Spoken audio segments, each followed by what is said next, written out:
Hello, everyone, and welcome to the Woman's Cave or Writer's Class. I haven't quite decided. That's the wonders of having 4 podcasts. You go 1, 2, 3, 4, 1, 2. Today is this, and it will be hilarious because she'll end up on Meet Hollywood Monday and have nothing to do with Hollywood. Okay.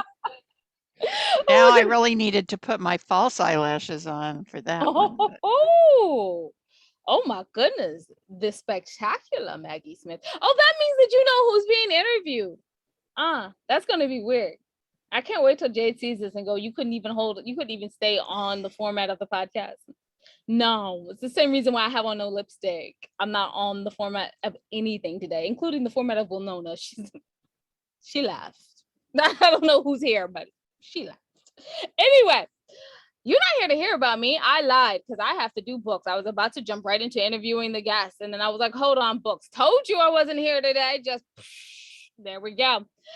We wrote books. We meaning not just like, I don't think I have 2 personalities in me. So no, I'm not referring to myself as a we. It's normally like a Jade on this side, and I'm normally in like a better studio, but I don't know. I guess laziness happened. So I'm in the bad studio. And the books are. And I thought I did my journey alone. And I thought divorce was bad. If only I were me, a memoir in verse. Widow's Web, Widow's Debt, and Foreign Coffee. If you were counting, that is 6 books. So yes, this is 6 in sign language. And why I keep doing sign language on interviews by myself, I do not know. But anyway, 6 books. And you can pick those up anywhere that you can hear audiobooks. I'm so sorry. I just recognized I did sign language and then said the word audiobooks. Maybe it was just the, yeah. That's something you would have to, it would be a hearing and deaf thing. Sorry. Moving on. You can read the rest of our 11 books, which is a grand total of 17 books. I'm going to stick with the theme, straight up signing it. 17 books on www.andithoughladies.com. And just in case you were wondering, did Winona really forget herself and did not do the carsalesman.com? Guess what? You're wrong. I remembered. It's www.andithoughladies.com. Yes, just with all those old heads that still listen to the podcast, I had to pull it back in the day. But you're not here to hear about me. You're here to hear about our wonderful guests. Wonderful guests, would you like to introduce yourself? Sure.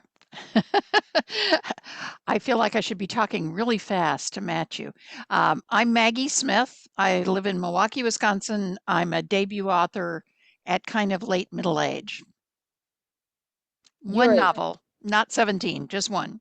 I have to say though, like you have to like pat yourself on the back because it's a novel. We write poetry. So, well, everybody has their own kind of thing. I don't think I could write poetry or short stories particularly. I'm kind of a novelist. I kind of think of it as I think of really long stories when I'm thinking about what to write. So. If you can see my screen, you see the cover in back. Truth and Other Lies is my debut. I'm so excited about this. Okay, so excuse me, my lunch is telling on me. Excuse me, I'm sorry. That is not what a lady's supposed to say.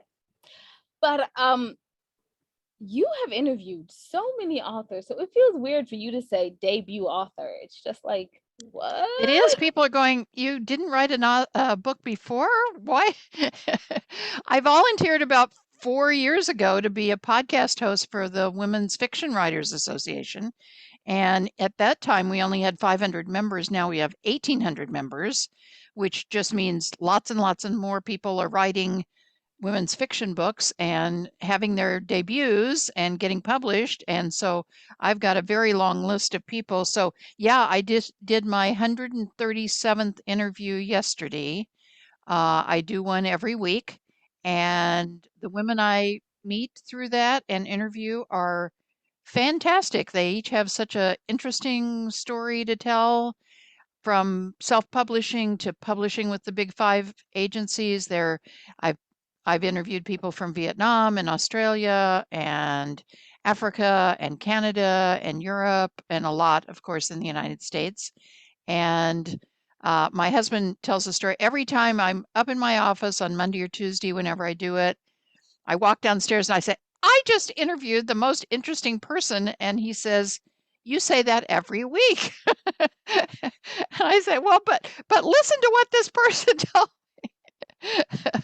So I had one of my more famous, not famous, but interesting people, um, had lived in Iraq during Saddam Hussein's reign and worked for a NGO. And her husband was in the diplomatic service, I think, too. And she tells the story of her best friend she discovered later was a spy for Saddam, and she was spying on her. Is that an Oh interesting my story? goodness. Now that Yes, is an I interesting know. story. Yeah. Wow. So, That's I a mean, little you can't help but kind of shake your head and go, boy, people lead much more interesting lives than I do. And that's kind of what her book was about, too. I mean, it was a novel, but it kind of had that as the premise. well, hey, she had, when they say write what you know? Yeah, Woo! she had a good story. She was good. She's like, I lived a thriller. I'll write that. Yeah, that's good. That's a good place to start. Yeah. So, since you've interviewed so many novelists over this time and with over 100 and some interviews, did that have any influence or impact on when you sat down to write your debut novel? Where you're like, I can't do this, or like, No, did their I voice felt like help I could do inspire it you? because I think I felt like I could do it because so many other people from so many different walks of life, and many of them not someone that started writing from a very early age, because I didn't. I'm not that person that says, "Oh yes, when I was 10 years old, I wrote stories," and didn't do any of that. Um, I mean, I was in journalism in high school and when I first started college. So that's a type of writing, but it's not the type that I do now. No, I think it kind of probably gave me the sense that I could do it if they could do it. And um, many of them are starting later in life, not necessarily retired, but they might be doing it while they have another job. Um, and my kids are all grown. I have stepchildren, and they're in their late 20s, and so it's my husband and me, so I don't have a lot of other things taking up my time. And actually, I also felt like I had learned so incredibly much by just listening to them. One of the things I talked to them about is how they marketed their book or how they got it published and then how they marketed it. So I felt like I was just a little sponge, you know, listening to all these people. And I generally say what worked and what didn't work because I feel like that's interesting to listeners, but it was also interesting to me to say, oh, well, enough people said that didn't work. Don't do that when you market your book, Maggie. Or enough people said, look at this one. This is a good technique. So I felt like I was getting kind of a MFA as I was interviewing the people as well. So it really came in handy, I thought. Definitely, definitely. You Okay, probably now we can find talk. that too. You Oh you my word, yeah, interview people and you go, oh yeah, I'm going to try that. Yeah, definitely. Yep, yeah. I think we sometimes have a co-host and she goes, I often find myself rewatching the videos because like I don't get everything on the first time while you're talking. You got to go back and take notes. And sure. I started doing that because well, at the time we were doing what, 7 interviews a week or something Oh like my that. goodness. Oh wow. I'd go And crazy so doing that. so I went back and started listening and oh my goodness, the information is insane. It is so good. You're right. It's like going through a college course and learning about the publishing business. And since And we that's have also kind of what's neat about the community is writers are incredibly generous in their information. I oftentimes will get, and now that I'm saying this, I'm going to get even more. But I'll get I'll get notes from people saying, "Well, could you just tell me about?" And I'll say, "You know what? Let's just hop on a phone call, or let's just set up a Zoom call, and I'll just talk to you for 30, 40 minutes because I don't want to write it all down. It's just Mhm. up here somewhere. And you're going to ask questions that I wouldn't know to answer. So I'll just be your, consultant for 30. I'm not going to do it forever, but, I'll do it for 30 minutes and tell you what I know. And it's just my opinion. But people did that with me and I'm willing to pass it along. So, This is a very giving, creative community. And I think that's so beautiful because I mean, we're all in competition with each other, honestly, because the pool of readers is getting smaller and smaller, and yet we're yeah, I still so suppose. Yeah. giving. But I we're also in competition with Netflix and, movie theaters and concert halls and, anything that people do that is outside their work that they do in their mm-hmm. spare time. And I think also I am not in any other artistic communities, but I think I've kind of think about actors and musicians and dancers and whenever I've met somebody in there, it feels like their communities are also pretty supportive. So maybe that's just the artistic, if you're creative and you're trying to create something, you know how hard it is. And Mm-hmm. so you want to help other people that are in that same situation. But it seems like actors, when you hear them talk, they all are trying to help newcomers, and musicians are always bringing in outside people to collaborate with. So it just feels like the collaboration and the camaraderie in the community is something that's maybe just comes naturally to people that are creative like that. I don't know. That's my Maybe. theory. I mean, we're sharing our work with the world, why not with each other? Yeah, exactly. Exactly. And I think also you never realize how many of those people in the community you'll re-encounter in your career. I mean, at some point I had to turn around and get what we call blurbs or endorsements, people that would say nice stuff about my book on my cover. And I turned to people that I had met at conferences or I had praised their book or taken a class from them or those kinds of things. So, you never know. It comes around. Um, It does. We're talking about being creative. I read the description of your book and go, well, she's just creative. Devil Meets Prada and the President's Men. How did you think of this?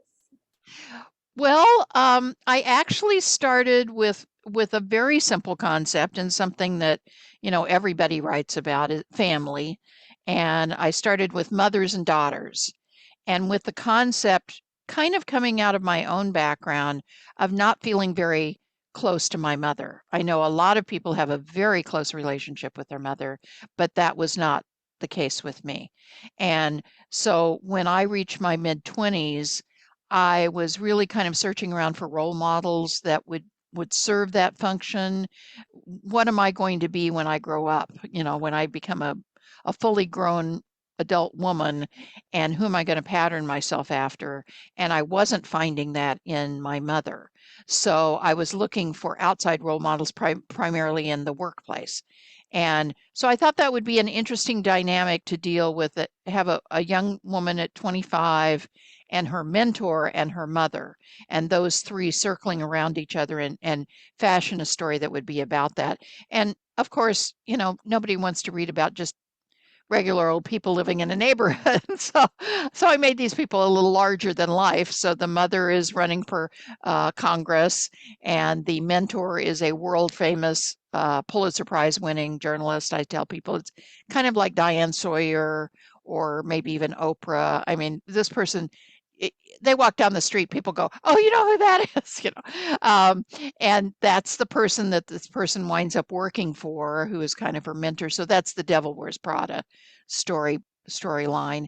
And because the mother is running for political office and there's a secret that is floating around that may hurt her career, that's kind of the All the President's Men. And the 25-year-old is an investigative reporter like All the President's Men. So that was where that juxtaposition. It's not about politics, but it does have a lot of kind of current issues in it, primarily abortion, pro-life, pro-choice, but it also has Me Too and some environmental things, and the whole issue of social media, because the journalist winds up being accused on Twitter of a plagiarism, basically, and how that starts snowballing, and she can't get in front of it, and she fears that may just ruin her whole entire career.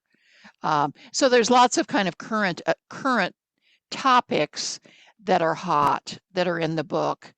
But I hope that really what is the major part that's coming across is the relationship between these three women.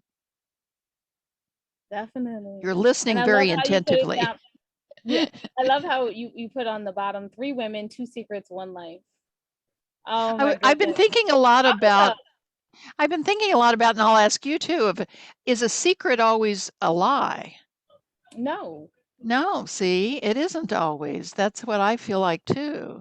Sometimes we don't have to tell everything about us to everybody. I mean, we should be able to say none of your business sometimes, and have that be okay. Or we may keep a secret because we don't want to hurt somebody else. We would tell the secret, but it's not our secret to tell necessarily. Um, so I think there is a difference between secrets and lies, and obviously lies are usually secrets. You're usually not telling them.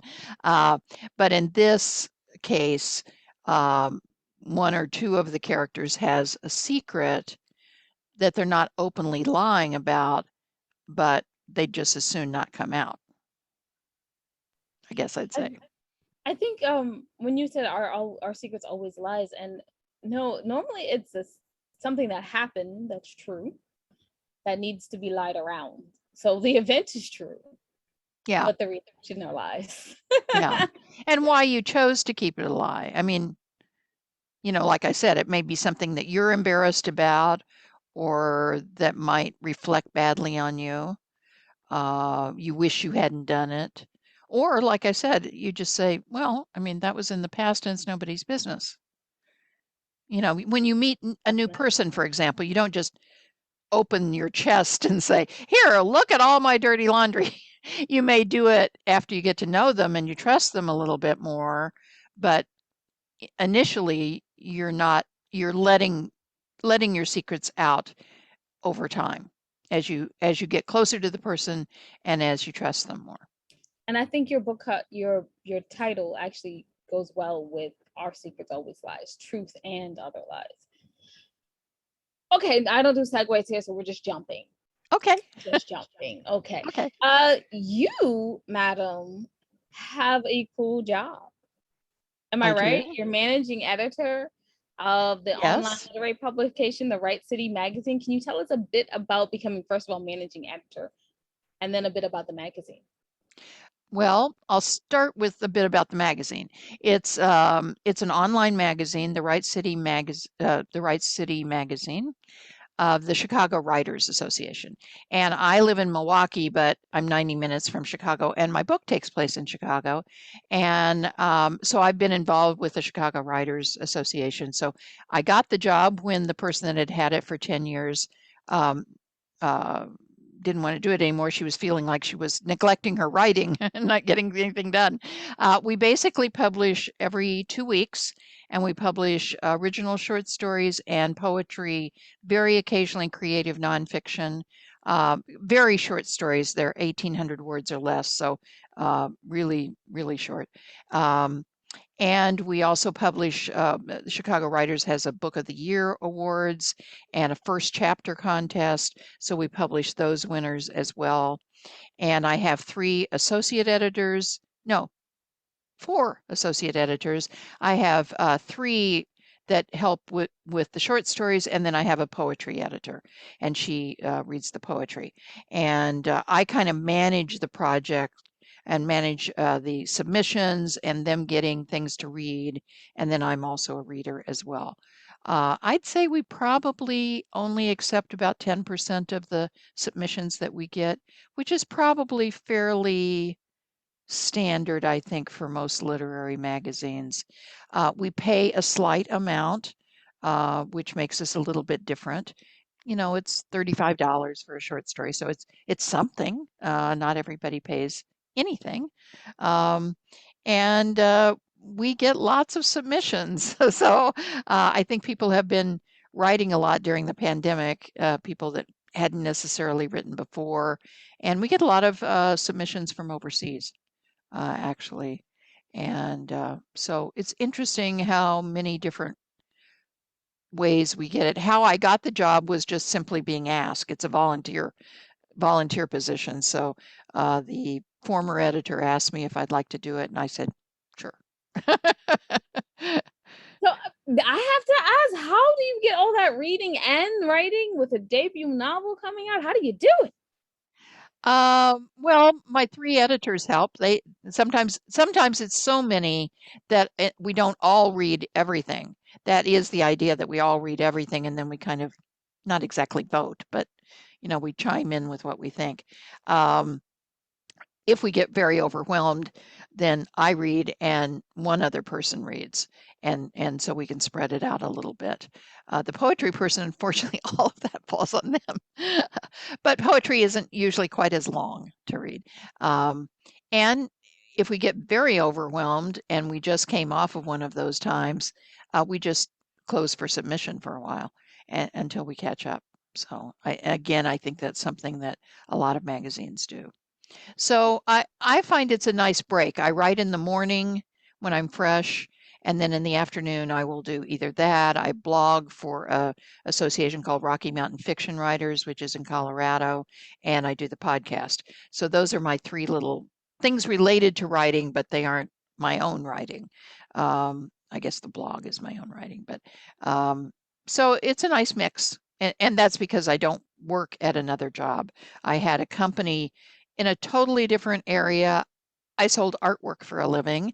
For many years, I owned a company that did that, and I sold that company about 4 years ago. So I became then a full-time writer. So that's how I find the time to do that. If I had a full-time job, I wouldn't be able to do all that. I think that is absolutely amazing. You are fully dedicated and immersed into the writing world. I am. I'm in love. I'm in love with this life. It's so amazing. It's a nice world to be in. I've been a huge reader all my life, so it's like, oh, I get to be around all the people that are writing, and I have an excuse to go to their workshops and tune into their interviews, and it's the best of all possible worlds. Can you tell us a bit about getting published, what your journey was like? Literary agent, self-published, traditional I published? did try and go for a literary agent. I approached about 50 agents and got some nibbles but didn't get an offer of representation. And somewhere in there I also started querying small presses, and I did find a small press that um, accepted my novel. And it's kind of a weird, I don't know if you've had rejection letters, but after a while you kind of get used to opening them and thinking they're going to say no. So when they say yes, it's kind of like, wait a minute, let me read that again. I think they're saying yes. What's happening here? So I signed initially with a small women-owned press, and then they went bankrupt. So I was with them for about 8 months, during which I was doing editing with one of the people on staff, a very good editor that they had on staff. And then we were at the end of that stage and going into designing the cover when the whole thing just kind of collapsed. Everybody on, apparently unknown to me, the person that owned this um, did not have a staff that felt good about her leadership, and they all quit in mass. And so eventually, within a few weeks, the whole thing unraveled and I got my rights back. But I was kind of right back where I started, only I had a much more finished, polished manuscript from the editing. So I was able within a few months to find another small press. And coincidentally, that small press happened to be somebody that is 30 minutes from my house. I was just complaining to people in my community of Milwaukee about this situation, and they said, there's somebody right down the street. Why don't you send it to her? And so I did, and they took it. And so I lost about a year, but it was during a pandemic year. Uh, and so I released in March 2022. So it's just been about a month and a half. Um, and I was able to get a fantastic cover. I worked very collaboratively with the press. It's only got about 8 people on staff, and being very close to me, I'm able to meet in person if I want to, go pick up books if I need to. Um, and they were able to help me with my launch party, and so it all worked out just fine for me. Oh my goodness, this is a And I am beautiful. writing a second book, and I think I Yeah. will try and get an agent then and maybe get a larger publisher. I don't know. We'll see. It's not a continuation of this book. It's a different set of characters, and it's really a different genre. This one was really primarily women's fiction, and the next one is tones of women's fiction, but also some psychological suspense with it. So it has a little bit of a genre switch to it. I'm loving the fact that you're joining our world with a psychological thriller. Yeah, Oh, those are fun. fun. I I like love reading when people those. jump into thrillers. Okay. I think we're about done. Let me Okay. check with myself. Yep, done. Okay. Oh no, we missed the narcissism question, but I feel like it was covered. I just want to know, since it is well known as narcissism question, is there any chance you think that we might want to you might want to interview two adorable African American girls that write poetry on your podcast? Well, no, because and I'm often at times approached by people like this. You can not unless you write women's fiction and are a member of the Women's Fiction Writers Association and it's your debut novel. So it has to be a novel, it has to be women's fiction, and you have to belong to the association for me to, because I'm really just doing it. It's not my podcast, it's their podcast, and I'm the host. And so, I say no to lots of people, not just you. Ah, But I'm shucks. sure there's lots of podcasters that would love to have you on. Shucks, I can never be on your podcast now. I've already No, written my not this debut one. women's fiction. It's been it's what? It's about 2 years old now. Oh, and you've written other books. Yeah. Yeah. Well, I'm genre hop. Whatever. Yeah, yeah, Anyway, so can you tell everyone where to find your book and where to follow you on social media if you sure. want?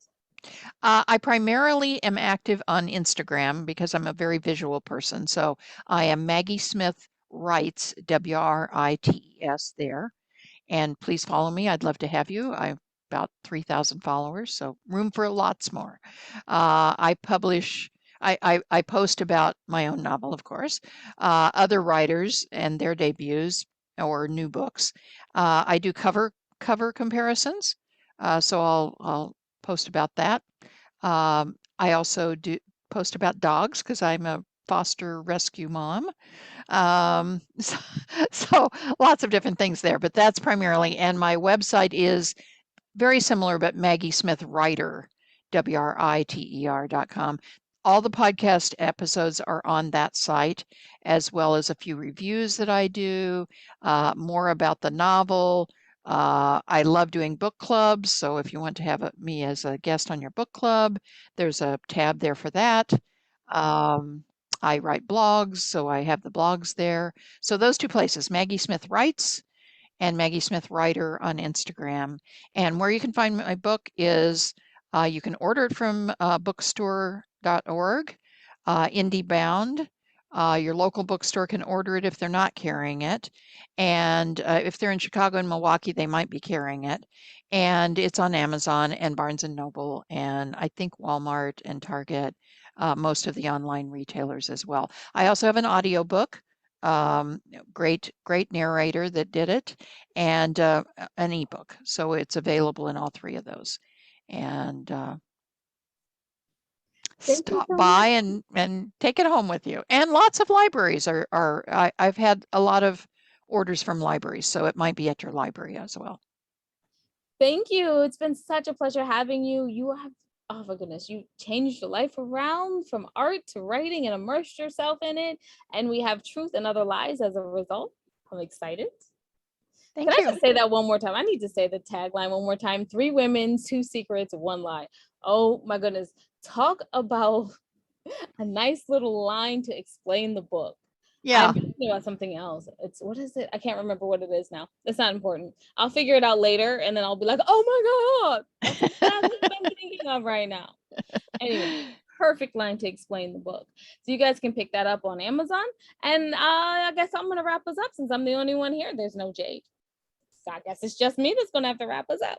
Okay. You can find out everything you ladies are up to at www.andithoughladies.com. And while you're there, go down to the middle of the page and see the charities that we proudly support. We ask that you take a little time out of your day and think about helping them out as well. You know, difficult times means it's hard for everyone, including charities. We thank you in advance for that. And remember that wisdom is all around you if you're open to finding it and accepting it. So peace and love, you guys, from Winona and the Missing Jade. Bye-bye. Oh, yeah. Thanks for listening.